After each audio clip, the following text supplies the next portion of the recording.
placements in your natal chart make an amazing athlete? The Summer Olympics are currently underway in Tokyo, and it got me thinking, is there an indication not only to someone being athletic, but elite, top of the line athlete?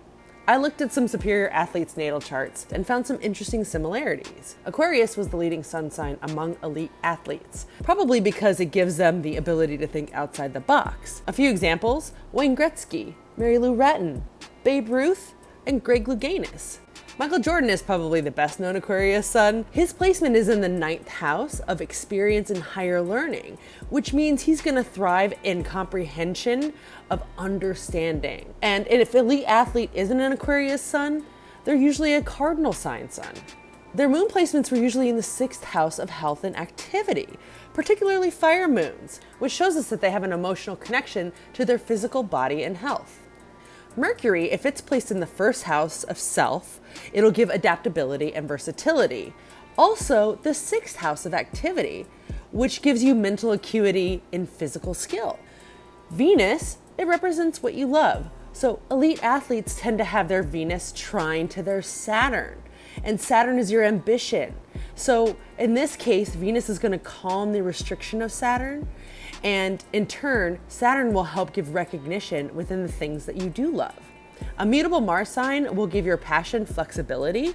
What was prominent here was a Cancer Mars, which is going to give you endurance in your life. The social planets of Jupiter and Saturn are conjunct every 20 years or so. Elite athletes tend to have this placement as Jupiter brings growth and amplification to Saturn's success and power. Examples are Sue Bird, Carl Lewis, Roger Federer.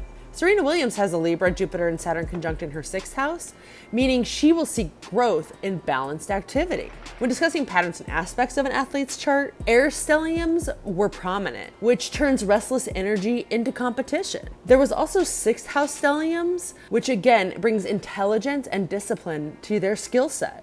Most of these athletes' natal charts have yod patterns in them, which indicate great potential. Example, Michael Phelps. He has a yod with Jupiter, which is expansion, and Moon, which are emotions, and they're working well together. But the apex is Mars, which is his passion, and it felt stunted. But once he found swimming, then he was able to release that emotion through his passion. Tom Brady is another example who has a yod with Mercury, which is communication, and Uranus, which in this case is social life. And they were working well together. But his apex planet is the Moon, which controls his emotions, and they were feeling trapped until he found football to be able to release those emotions. Also, these elite athletes tend to have a grand trine, and more than half of the time, it's a water grand trine.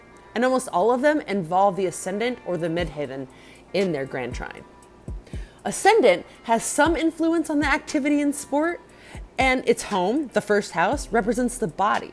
The 10th house of ambition is home to the midheaven, which for elite athletes, ambition is going towards their sport. The rising and midheaven are usually within the same mode. So for superior athletes, they tend to have cardinal rising and or midheavens. The sun signs in order from most elite athletes to least.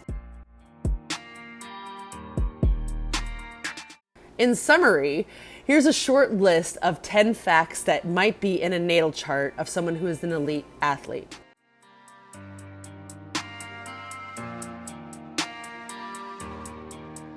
And until next time, cheers.